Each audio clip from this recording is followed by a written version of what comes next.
steak tartare. It was Mr. Bean's birthday, and he wanted to enjoy it. What could he do? "How can I make this important day a happy day?" he thought. "I know. I'll go out to a restaurant for dinner this evening. I'll enjoy that." Mr. Bean didn't often eat in restaurants. They were sometimes very expensive, and he sometimes did things wrong when he was in a new or strange place. Oh dear, life wasn't easy for Mr. Bean. That evening, Mr. Bean put on a clean shirt. He put on his best coat and trousers. He put on his best shoes. Then he drove to a restaurant in the centre of town. He arrived at 8 o'clock and went inside. It was a very nice restaurant. Everybody was wearing their best clothes, and there were flowers on every table. "I'm going to like it here," thought Mr. Bean. "This is a good restaurant for my birthday dinner." The manager met him at the door. "Good evening, sir," he said. "How are you? Would you like a table for one?" "Yes, please," said Mr. Bean. "Follow me, sir," said the manager. He walked across the room to a table, and Mr. Bean went after him. "Here you are, sir," said the manager. "This is a nice table." He pulled the chair away from the table. Then he waited for Mr. Bean to sit down. Mr. Bean looked at him. "Why is he taking my chair away?" thought Mr. Bean. "What's he doing?" And he pulled the chair away from the manager and sat down quickly. When the manager went away, Mr. Bean sat quietly for a minute. Then he remembered something. He took a birthday card and an envelope out of his jacket. Next, he took out a pen and wrote, "Happy Birthday, Bean," inside the card. Then he put the card into the envelope and wrote his name on the outside of it. He put it on the table and put his pen back into his jacket. After a minute or two, Mr. Bean pretended to see the card for the first time. "Oh, a card for me?" he said. He opened the envelope and took out the card. He read it carefully. "Now that's nice," he said. "Somebody remembered my birthday." And he stood the card on his table. The manager arrived with the menu and gave it to Mr. Bean. Mr. Bean started to read it. "Oh dear," he thought, "everything's very expensive. What can I have?" Mr. Bean got out his money. He had a £10 note and some coins. He put the money onto a plate. "How much have I got?" he said, and he moved the money round on the plate. 10, 11, and 40, 50, 55. £11 and 55 pence. He looked at the menu again. What could he eat for £11 55? The manager came to his table. "Are you ready, sir?" he asked. "Yes," said Mr. Bean. He put his finger on the menu. "I'll have that, please." The manager looked at the menu. "The steak tartare, sir." "Yes, of course." "Yes," said Mr. Bean. "Steak." The manager took the menu and went away. Mr. Bean sat and looked round the restaurant. There were a lot of people in the room. There was a man and a woman at the next table. They ate and talked. Suddenly, a waiter arrived at Mr. Bean's table with a bottle of wine. "Would you like to try the wine, sir?" he said. "Oh, yes, please," said Mr. Bean. The waiter put some wine in Mr. Bean's glass, and Mr. Bean had a drink. It was very nice. He smiled, and the waiter tried to put more wine into the glass. Of course, the waiter was right. First, the customer tries his wine. When he is happy with it, the waiter gives him more wine. But Mr. Bean didn't know this, and he quickly put his hand across the glass. "No, thank you," he said. "I don't drink wine when I'm driving." The waiter looked at him strangely and walked away. He didn't say, "Why did you try the wine when you didn't want it? You stupid man." Mr. Bean took the knife from the table and started to play with it. He pretended to be a bad man. He pretended to push the knife into somebody. But he didn't really want to kill anybody, of course. It was a game. The woman at the next table looked at him angrily, and Mr. Bean quickly moved the knife. Next, he hit the glasses and plate on his table with it. Ping, ping, ping, they went. And after a minute, he played the song "Happy Birthday" on the glasses. He smiled and thought, "I'm very clever." But the woman at the next table didn't think, "That's clever," or "Oh yes, that's funny." She thought, "That man's really stupid." And she looked hard at Mr. Bean. Mr. Bean put the knife down and looked at his napkin. "It's a very nice napkin," he thought. The waiter saw Mr. Bean looking at his napkin. He didn't say anything, but suddenly, flick, he opened it for Mr. Bean. "That's clever," thought Mr. Bean. "I'll try that." And he began to move his napkin. Flick, flick, flick. Suddenly the napkin flew out of his hand. It flew across onto the next table. The woman at the table looked round again, but Mr. Bean pretended not to see her. His face said, "It's not my napkin." A minute later, the waiter arrived with his food. There was a large cover on the plate, and Mr. Bean couldn't see the food. But he gave the waiter the money on the table. Customers don't usually give a waiter money when he arrives with the food, but the waiter didn't say anything. He took the money and put it in his jacket. Mr. Bean was happy. "I'm doing everything right," he thought. The waiter took the cover off the plate and walked away. Mr. Bean looked at the food in front of him. He put his nose near the meat and smelled it. Then he put his ear next to it. "What's this?" he thought. He put some of the meat into his mouth. Suddenly, the manager arrived at his table. "Is everything all right, sir?" he asked. "Are you happy with everything?" Said Mr. Bean. He smiled. The manager smiled too. He walked away, and Mr. Bean's face changed. There was no smile now. "Ah!" he thought. "They didn't cook this meat." But he had to eat it.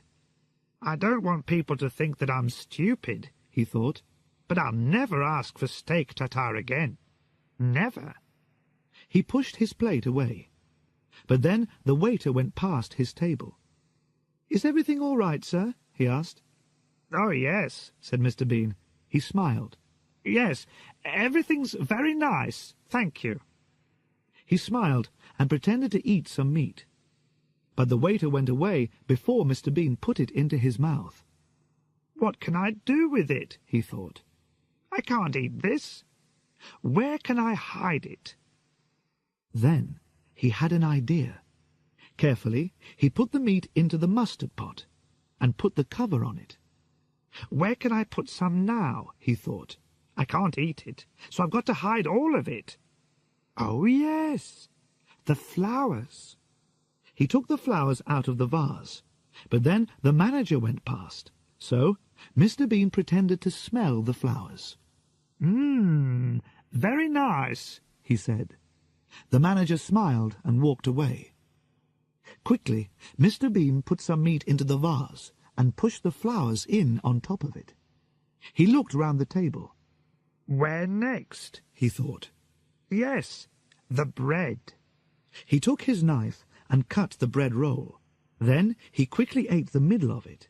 Now he could push some meat inside the roll. He did this. Then he put the roll down. He looked at the meat on his plate. "There's a lot of it," he thought. "Where can I hide it now?" He looked at the small plate on the table. Perhaps he could hide some meat under the plate. He looked round. "Nobody's watching me," he thought. So he took more meat from the big plate in front of him and put it under the small plate. Then he pushed down hard with his hand. The waiter walked past his table again. Mr. Bean smiled at him and put his arm on the plate. After the waiter went away, he pushed down on the small plate again.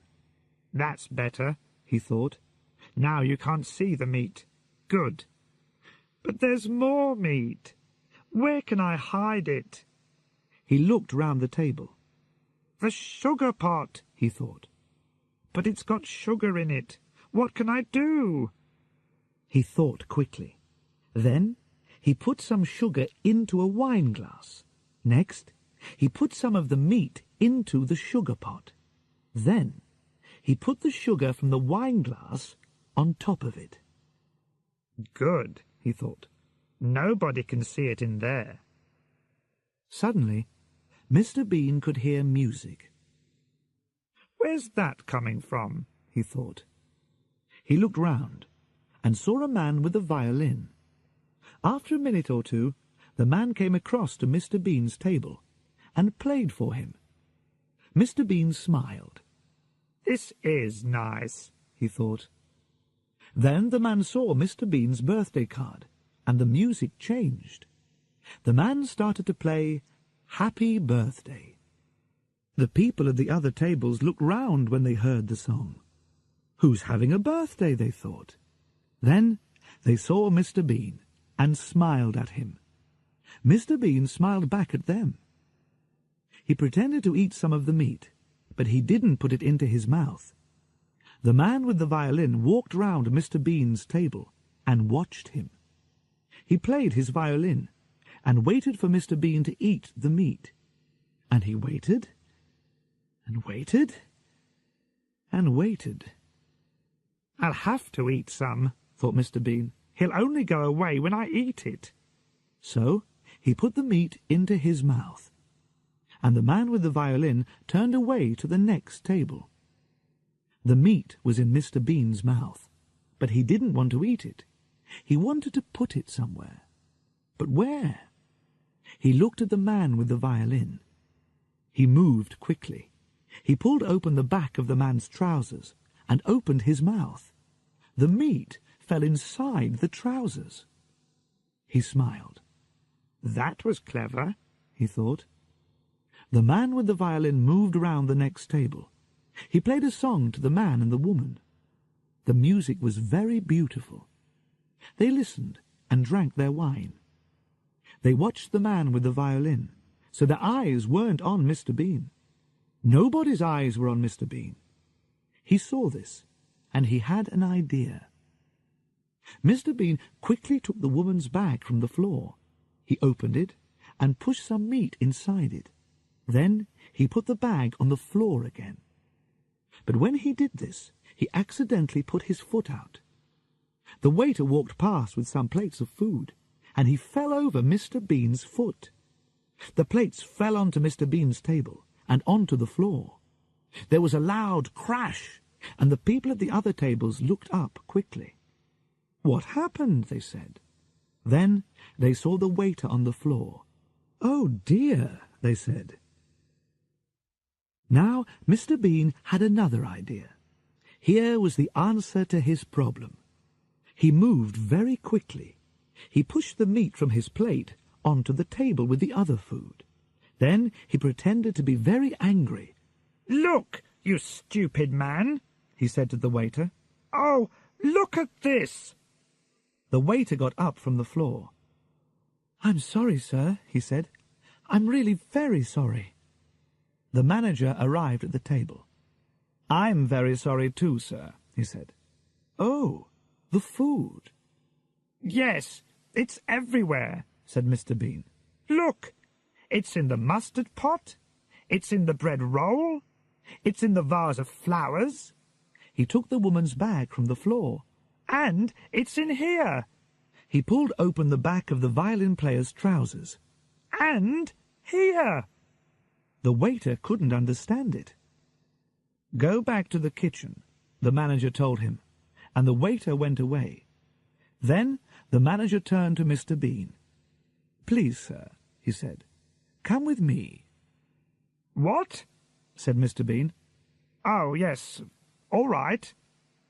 The manager took Mr. Bean to a clean table. "Sit here, sir," he said. Mr. Bean sat down. "Thank you," he said. The manager opened Mr. Bean's napkin. Then he got the birthday card from the other table. He put it on Mr. Bean's clean table. "Thank you," said Mr. Bean. The man with the violin came across and played Happy Birthday to him again. Mr. Bean smiled. Now everything was all right. "Now I can start again," he thought.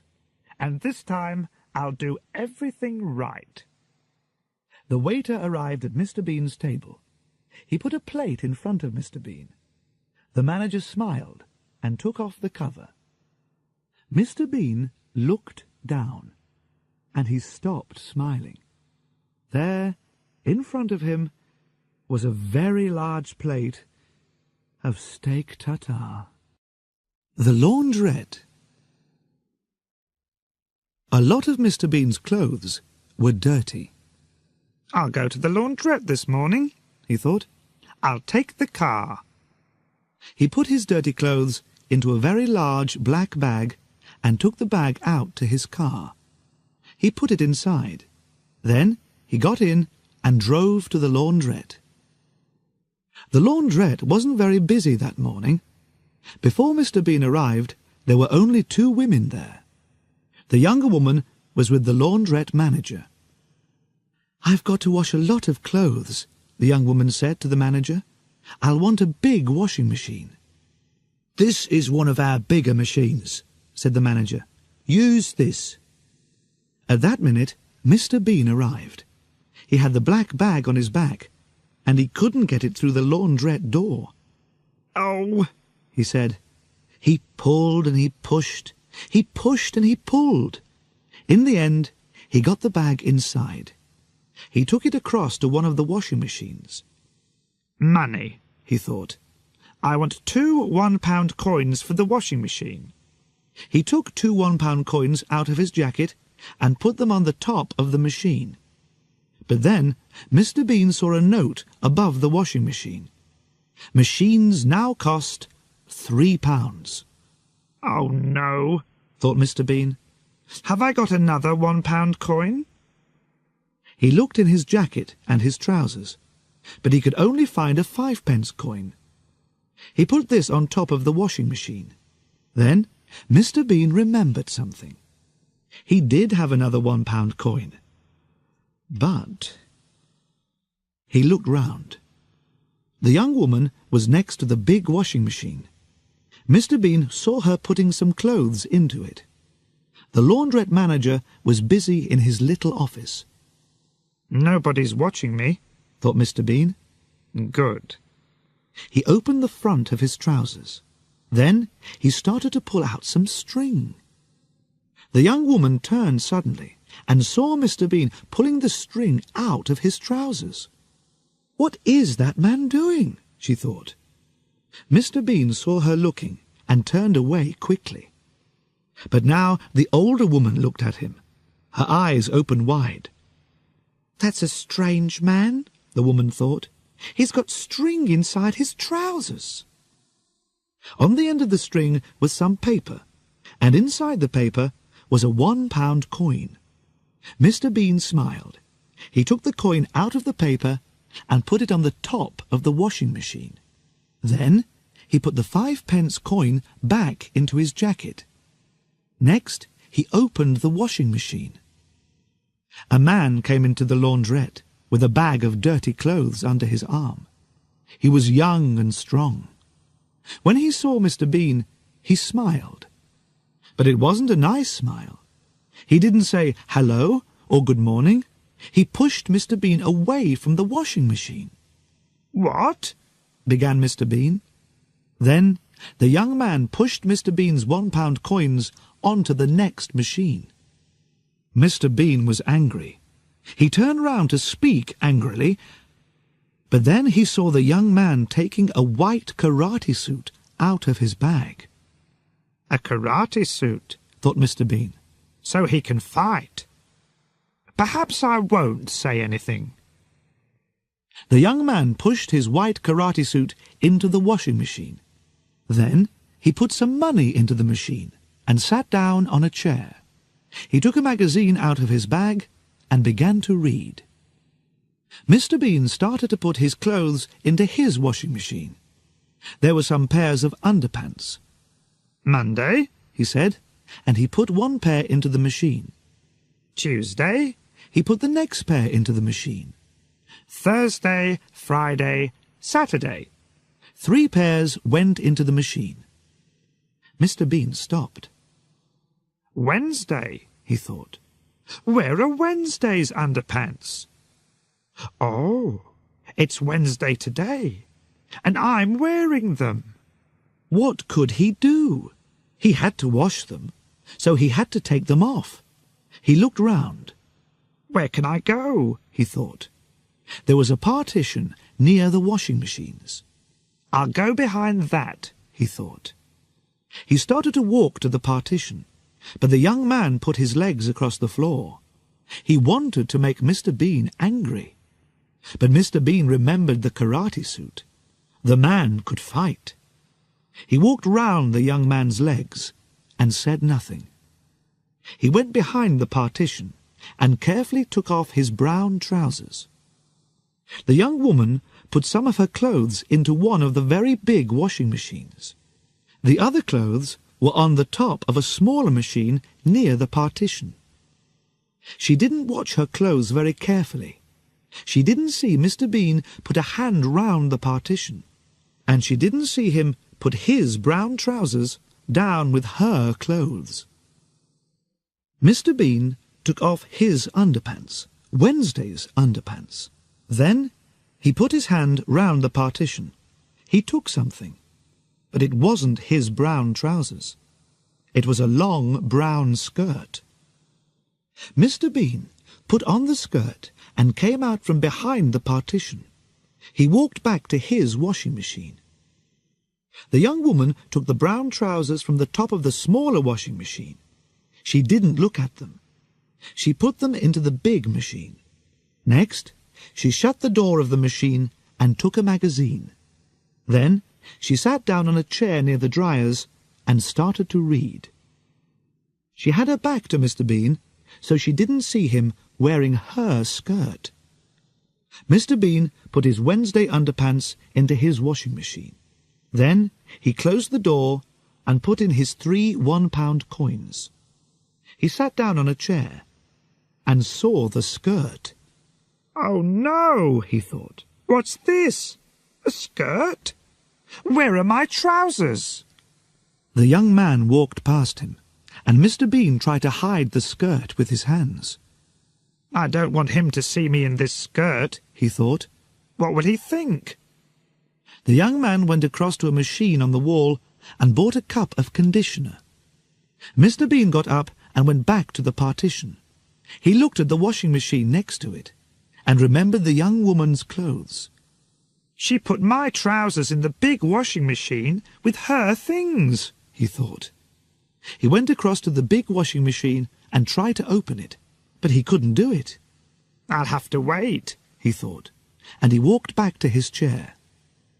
The young man put his cup of conditioner on the top of his washing machine. Then he looked at Mr. Bean and saw the skirt. He started to laugh. Mr. Bean looked away quickly. He got his black bag, and a pair of underpants fell out of it. Oh, Sunday's underpants, he said. He tried to stop his washing machine and open the door, but the machine didn't stop. What can I do? He thought. He looked down at the skirt. I know. I'll wear Sunday's underpants under this skirt. That's a good idea. He looked round, then went across to the conditioner machine, away from the other people. Carefully, he started to put on Sunday's underpants. He put his feet into them, and suddenly he couldn't pull them up. He couldn't move them. There was a strange foot on them. It was the young man's foot. Mr. Bean turned round and saw the young man laughing at him. Mr. Bean wanted to shout, "Go away, you stupid man!" but he was too afraid. After a minute, the young man laughed again and went back to his chair. Mr. Bean quickly pulled up Sunday's underpants. He was angry. "I don't like people laughing at me," he thought, and he looked at the young man. "What can I do to him? I can't fight him. He's too strong." Then he had an idea. There was a coffee machine next to the machine for conditioner. Mr. Bean went across to it and got a cup of black coffee. He smiled and walked back to his washing machine with the coffee. The young man's eyes were on his magazine. He didn't look at Mr. Bean or the washing machine. "Now," thought Mr. Bean, and he quickly changed the young man's cup of conditioner for his cup of black coffee. Then he carried the cup of conditioner to his chair and sat down. He smiled. "That will teach him a lesson," he thought. After a minute, the young man stood up and went to his machine. He had to put the conditioner into it now. He stood next to the machine and laughed at Mr. Bean's skirt. So he didn't look at the cup when he put the conditioner into the top of his washing machine. But of course, it wasn't conditioner. It was black coffee. Mr. Bean tried not to laugh. The young man sat down in his chair again and looked across at his washing machine. There was a window in the door, and the young man could see his white karate suit going round and round in the water. But the suit wasn't white now. It was brown. "What?" he shouted. He jumped up. He ran across to the cup and looked inside it. Then he put it to his nose and smelled it. "Coffee!" he shouted.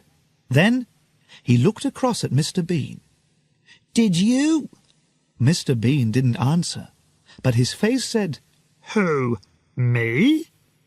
He pretended to drink his cup of coffee, but it wasn't coffee. It was conditioner. The young man went to find the laundrette manager. Mr. Bean stopped drinking and said, "Ah!" The young man showed the brown karate suit to the laundrette manager. "What's wrong, sir?" said the manager. "This karate suit was white when I came in here," said the young man. "Now look at it." "What did you do to it?" said the manager. "Me? I didn't do anything to it," said the young man angrily. He pulled the manager across to his washing machine. "This is your machine, is that right?" Yes," said the manager. The young man showed him the karate suit again. "This cost me £200, he said. "What are you going to do about it?" Will you come to my office, please, sir?" said the manager. "We can talk about it there." Mr. Bean sat opposite a large dryer. His underpants and other things were in the machine. They were clean now and nearly dry. Mr. Bean waited. After a minute, the dryer stopped. He got up and opened the door. Then he started to take out his clothes. A minute or two later, the young woman came to the next dryer and started to take out her clothes. They were dry too. "Perhaps my trousers are in there," thought Mr. Bean. The young woman took some clothes out of the machine and put them into a bag. Then she went back to the big washing machine for her other clothes. Mr. Bean moved quickly. He started to look through her clothes for his trousers, but he couldn't find them. "Where are they?" he thought. "They're here somewhere. Wait a minute. Perhaps she left them in the dryer." So he looked inside it. First, he put his head into the machine. "I can't see anything," he thought. "It's too dark." Next, he climbed into the machine. The young woman was busy at the big washing machine. She didn't see Mr. Bean climb into the dryer. Then she took something out of the big washing machine. Her eyes opened wide. "What's this?" she thought. "A pair of trousers? I haven't got any brown trousers." She threw them onto one of the other washing machines. Then she took her clothes across to the dryer. Mr. Bean was inside the dryer. "Where are my trousers?" he thought. Suddenly, the woman's washing began to fly into the machine. A skirt, a dress, and some shirts. "What?" began Mr. Bean. Then the dryer door shut with a bang. "Oh, no!" thought Mr. Bean. He turned and climbed back to the door. "Help!" he shouted through the window in the door. "There's somebody in here!" But the woman couldn't hear him. She took a pound coin and put it into the dryer. Mr. Bean hit the window in the dryer door. Bang! Bang! But nobody heard him. "I can't get out!" he shouted. Suddenly, it was very hot inside the dryer. There was a noise, and the machine started. The clothes began to go round and round, and Mr. Bean began to go round and round, and round and round.